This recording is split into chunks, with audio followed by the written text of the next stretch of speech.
Spider-Gwen's journey from tragedy to triumph has shaped her into one of the most unique and compelling characters in Marvel Comics. Today on CBR, we explore everything about it.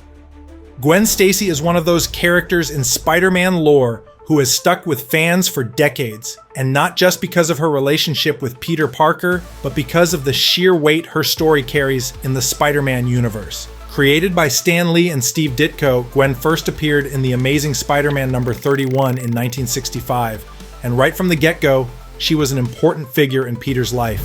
At first, she was just another love interest, but over time, her character became far more than that. She represented the idealized, normal life that Peter could never have, considering his life as Spider-Man. Like a lot of things in Peter's world, that normal life didn't last long. At the start, Gwen was kind, smart, and a bit more serious compared to Peter's other love interest, Mary Jane Watson, who brought the fun and carefree vibe. Gwen, on the other hand, represented the kind of stability Peter thought he could have if he weren't constantly juggling the responsibilities of being Spider-Man. Their relationship grew over time, and for a while it seemed like Gwen could be the one who would finally bring Peter some peace in the chaos of his superhero life.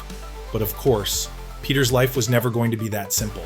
Gwen was, of course, blissfully unaware of Peter's secret identity, which meant Peter had to constantly lie and keep secrets, especially from her. This tension between his love for Gwen and the constant danger Spider-Man faced would eventually lead to one of the most heart-wrenching and significant events in comic book history. Enter The Amazing Spider-Man number 121, published in 1973, aka the night Gwen Stacy died. This issue is iconic, not just because of Gwen's death, but because of how it completely reshaped Peter Parker's character and the entire direction of Spider-Man's stories. In the issue, the Green Goblin kidnaps Gwen, taking her to the top of the George Washington Bridge and threatening to kill her unless Spider-Man gives himself up. The Goblin, being the sadistic villain he is, plays with Peter's mind before finally pushing Gwen off the bridge. In an attempt to save her, Spider-Man shoots a webbing to catch her, but the abrupt stop of the fall, combined with the fact that Gwen was already in a precarious position, causes her neck to snap.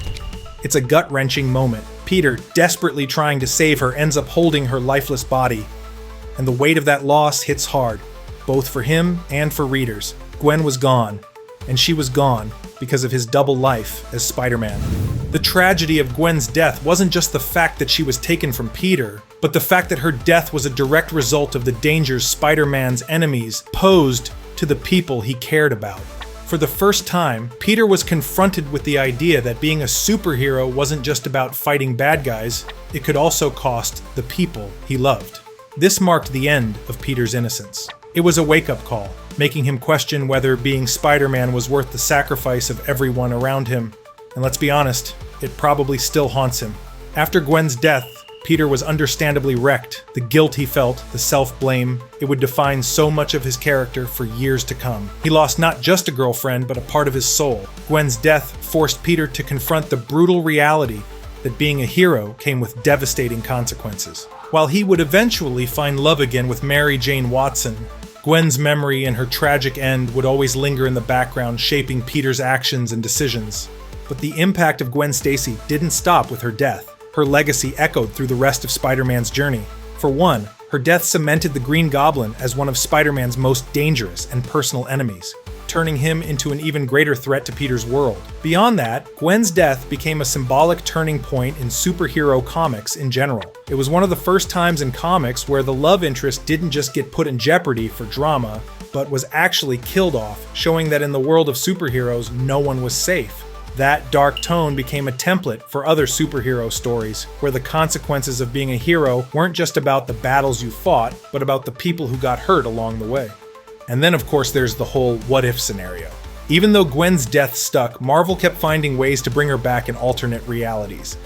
The Spider-Gwen series, for example, gave us a version of Gwen who, instead of Peter Parker, was bitten by the radioactive spider and became Spider-Woman in her world. That alternate version of Gwen has become a fan favorite and shows just how much potential the character had beyond her tragic end in the main continuity. In the end, Gwen Stacy's role in Spider-Man comics is more than just that of a love interest. She was a symbol of the human costs of being a hero, and her death was a pivotal moment in Peter Parker's life that would shape his identity for years. Let's talk about how Gwen Stacy went from being one of the most famous, tragic love interests in comic book history to an absolute fan favorite superhero. If you had told someone back in the early 2000s that Gwen Stacy would not only return to the Marvel spotlight, but do so as an alternate universe Spider-Woman, they'd probably have laughed.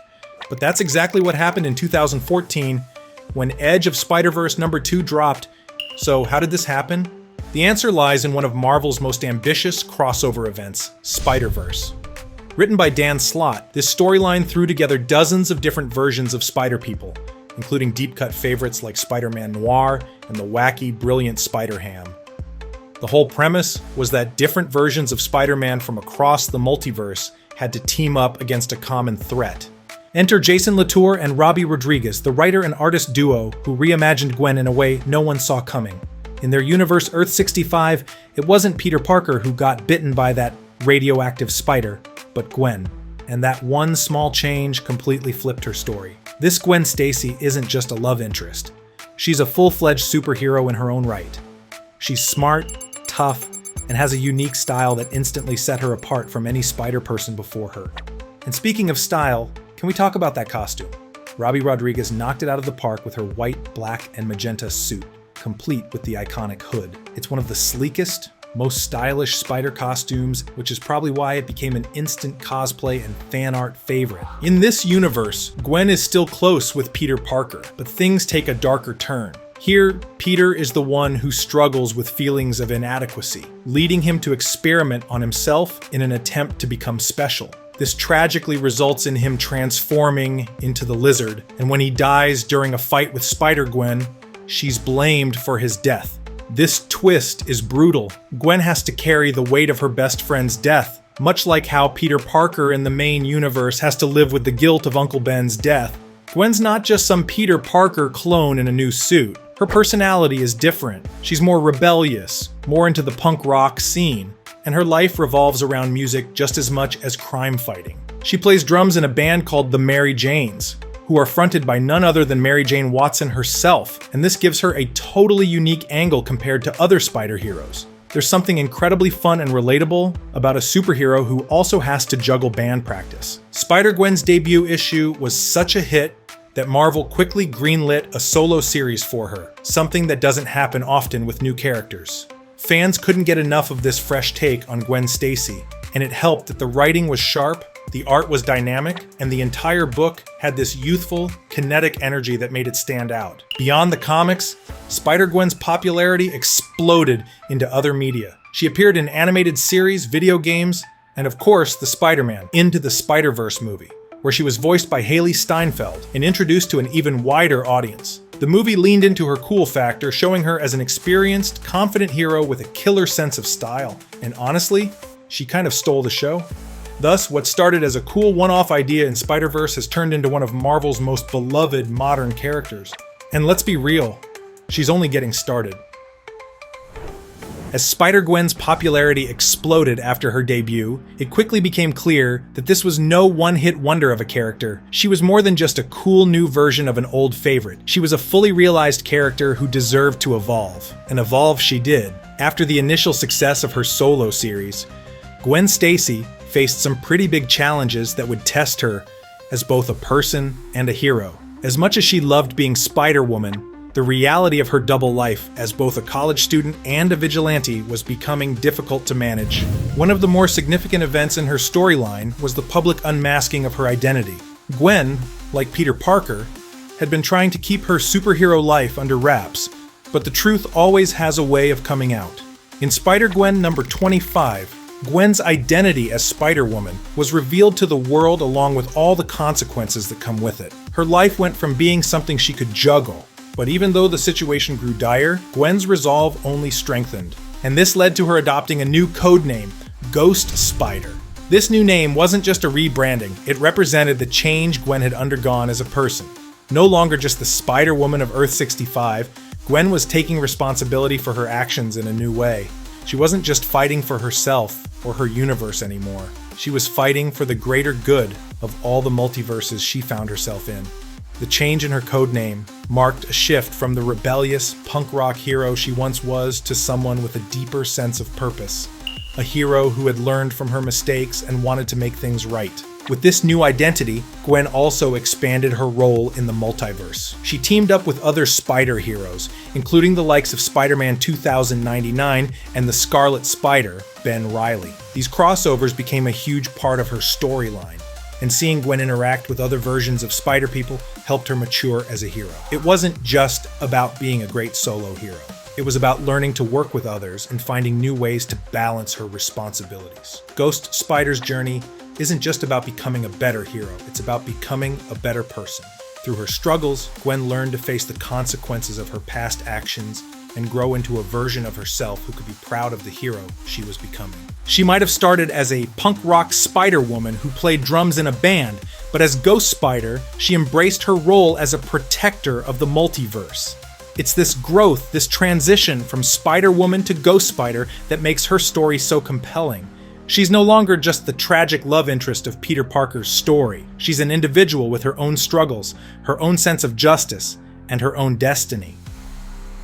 In a surprising and somewhat controversial move, Marvel decided to resurrect Gwen Stacy in the Earth 616 continuity. This is huge, especially when considering Gwen's death in The Amazing Spider-Man number 121, which remains one of the most iconic and heartbreaking moments in comic book history. For decades, Gwen's death was a cornerstone of Spider-Man's origin story. Given the lasting impact of this moment, it's no surprise that when news broke that Marvel was bringing Gwen back, it generated plenty of discussion.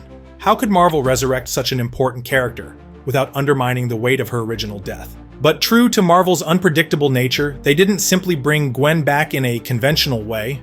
Instead, they gave her a completely unexpected twist. The resurrected Gwen Stacy doesn't return as the same person she once was. She now takes on the role of Gwenpool. For those unfamiliar, Gwenpool is a quirky and unpredictable character who's known for her meta-awareness and her ability to break the fourth wall. Gwendolyn Poole, aka the original Gwenpool, no relation to Gwen Stacy, is already a character in her own right. Imagine a mix of Deadpool's wild humor, irreverence, and chaotic energy, but with Gwen Stacy at the center. Both versions of Gwenpool, much like Deadpool, are acutely aware that she's a comic book character and delights in the absurdity of this fact. The original Gwenpool enjoys playing around with the medium, making snarky comments to the audience, and often engaging in comedic, off-the-wall antics. This shift introduces a whole new dimension to Gwen's character. Rather than simply being resurrected in a traditional superhero storyline, she now gets to explore her existence in a far more chaotic and unpredictable way. The meta-commentary that Gwenpool brings offers the opportunity for a deeper examination of her character, especially in light of her original death and the emotional weight it carried for Peter Parker and fans alike. Gwen's return allows for a unique exploration of what it means to be a character who was once trapped in the tragedy of her own narrative, only to be given the power to see beyond that and engage with the comic book world in a playful, almost absurd manner, especially as she bounces off of the original Gwenpool as well. This new direction for Gwen Stacy raises intriguing possibilities, especially considering her tragic past. Gwenpool is a character who doesn't take herself too seriously, which provides a stark contrast to the serious, sorrowful figure she once was. Her meta-awareness allows her to reflect on her past in ways that would have been impossible in her previous, more grounded incarnation. She can now look at her death, her relationship with Peter, and even her place in the larger Spider-Man mythos with a more detached, even humorous perspective. This fresh angle creates a compelling narrative, one that blends the gravity of her original death with the wackier side of superhero life. This shift in Gwen's character is set to unfold in an upcoming miniseries, which has piqued fans' curiosity. The implications of her return and her new identity as Gwenpool are bound to spark plenty of discussion. What role will she play in the modern Marvel Universe? How will she interact with Peter Parker, knowing she's essentially returned from the dead? Will Gwen's new persona conflict with her past, or will she reconcile these two sides of herself in unexpected ways? These are just a few of the questions that will likely be explored in the series, making it one of the more anticipated stories in the Marvel Universe. One thing is certain, the combination of her resurrection and her new meta-persona is sure to lead to some fascinating and unconventional storytelling. Marvel is finding a way to both honor her past and explore a new, bold future for this beloved character. How do you think she'll evolve in the future? Let us know in the comments and remember to subscribe. Thanks for watching CBR.